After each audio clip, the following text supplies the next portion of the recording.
శ్రీమాత్రే నమః. కార్తీక పురాణం 23వ అధ్యాయం. శ్రీరంగ క్షేత్రమున పురంజేయుడు ముక్తి నొందుట. ఇప్పుడు దీని గురించి తెలుసుకుందాం. అగస్త్యుడు మరలా అత్రి మహర్షిని గాంచి, ఓ మునిపుంగివా, విజయమందిన పురంజేయుడు ఏమి చేసినో వివరింపుము అని అడుగగా, అత్ర మహాముని ఇట్లు చెప్పుచుండరి. కుంభసభవ పురంజేయుడు కార్తీక వ్రత ఆచరణ ప్రభావంన అసమాన బలోప్రీతుడై అగ్నిశేషము శత్రుశేషము ఉండకూడదని తెలిసి తన శత్రురాజులందరినీ ఓడించి నిరాటకముగా తన రాజ్యమును ఏలుచుండెను. తన యొక్క విష్ణుభక్తి ప్రభావము వలన గొప్ప పరాక్రమవంతుడు, పవిత్రుడు, సత్యదీక్షాతృప్తుడు, నిత్యన్నదాత, భక్త ప్రియవాది, తేజోవంతుడు, వేదాంగవ్యాక్తుడై ఉండెను. మరియు అనేక శత్రువులను జయించి దశ దిశలా తన అఖండ కీర్తిని ప్రసరింపజేసెను. శత్రువులకు సింహ సంపన్నమై విష్ణు సేవ దురంధరుడై కార్తీక వ్రత ప్రభావంన కోటికి పడగెత్తి ఆశ్వరుడై కూడా జయించిన వాడై ఉండెను. ఇన్ని ఏళ అతడిప్పుడు విష్ణు భక్తగ్రేసుడై సదాచార సత్పురుషులలో ఉత్తముడై రాణించుచుండెను. అయినను తనకు తృప్తి లేదు. ఏ దేశము, ఏ కాలమును, ఏ క్షేత్రమును ఏ విధంగా శ్రీహరిని పూజించినా కృతజ్ఞుడు నగుదునా అని విచారించుచుండగా, ఒకానొక నాడు ఆ శరీరవాణి పురంజయ కావేరీ తీరమున శ్రీరంగ క్షేత్రమున్నది. దానికి రెండవ వైకుంఠమని పిలిచెదరు.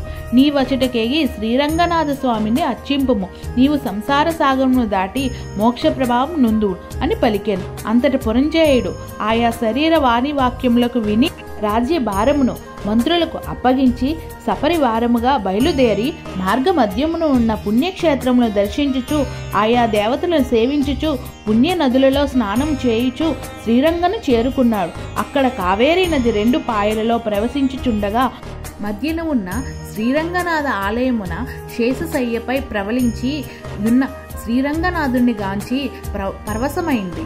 చేతులు జోడించి దామోదర, గోవింద, గోపాల, హరే కృష్ణ, వాసుదేవ, అనంత, అచ్యుత, ముకుంద, పురాణ పురుష, ఋషికేశ, ద్రౌపదీమాన సంరక్షక, దీనజన భక్తపోష, ప్రహ్లాద వరద, గరుడధ్వజ, కరివరద, పాహిమాం పాహిమాం, రక్షమాం రక్షమాం, దాసోహం, పరమాత్మ దాసోహం అని విష్ణు స్తోత్రములు పఠించి కార్తీక మాసమంతయు శ్రీరంగం నందునై తదుపరి సపరివారముగా అయోధ్యకు బయలుదేరెను.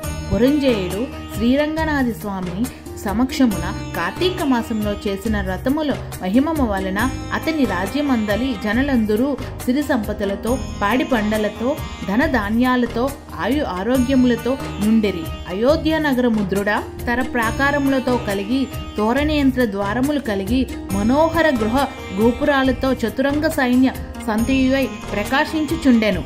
అయోధ్య నగరం అందలి వీరులు యుద్ధ నేర్పురులై, రాజనీతి గలవారై, వైరి గర్భ నిర్వేదుకులై, నిరంతరము విజయశీలులై, అప్రమత్తులై ఉండెరి. ఆ నగరమందలి అంగన మనులు హంసగజ గామీనులు పద్మపత్రాయుత లోచనులై, విపుల సోనీత్వము, విశాల కటిత్వము, సూక్ష్మ మధ్యత్వము, సింహ కుచపీనత్వము కలిగి రూపవతులనియు శీలవతనియు గుణవంతులనియు ఖ్యాతి కలిగి ఉండెరి. పురంజేయుడు శ్రీరంగ క్షేత్రమున కార్తీక మాస వ్రతం ఆచరించి సతీ సమేతుడై ఇంటికి సుఖముగా చేరును. పురంజేయుడు రాక విని పౌర జనార్దులు మంగళ వాద్య తూర్య ధ్వనులతో యోధురేగి నగర ప్రదక్షిణ చేసి నిజాంతపురమున ప్రవేశపెట్టిరి. అతడు ధర్మ బిలాక్షుడై, దైవభక్తి పరారుడై రాజ్యపాలన మొనర్చుచు కొంతకాలము గడిపి వృద్ధాపము వచ్చుటచే ఐవిక వాంఛనలు వదులుకొని తన కుమారునికి రాజ్యభారం అప్పగించి పట్టాభిషేకుడై చేసి తాను వ్రాన ప్రస్థాశ్రములు స్వీకరించి అరణ్యకు కేగెను. అతడ వాన ప్రస్థాశ్రమం నందు కూడా ఏటేటా విధి విధానముగా కార్తీక వ్రత ఆచరించుచు క్రమక్రమముగా శరీర మొగుటచే మరణించి వైకుంఠమునకు పోయెను. కావున ఓ అగస్త్య, కార్తీక వ్రతము అత్యంత ఫలప్రదమైనది, మహాత్యము కలది. దానిని ప్రతి వారును ఆచరించవలెను. ఈ కథ చదివిన వారికి, చదివినప్పుడు వినువారికి కూడా వైకుంఠ ప్రాప్తి కలుగును. ఇట్లు స్కాంద పురాణతరంగా వశిష్ఠ ప్రోక్త కార్తీక మహత్య మండలి త్రయోవిశ్వోధ్యాయము 23వ రోజు పారాయణం సమాప్తం. ఓం శ్రీమాత్రే నమః. Please subscribe.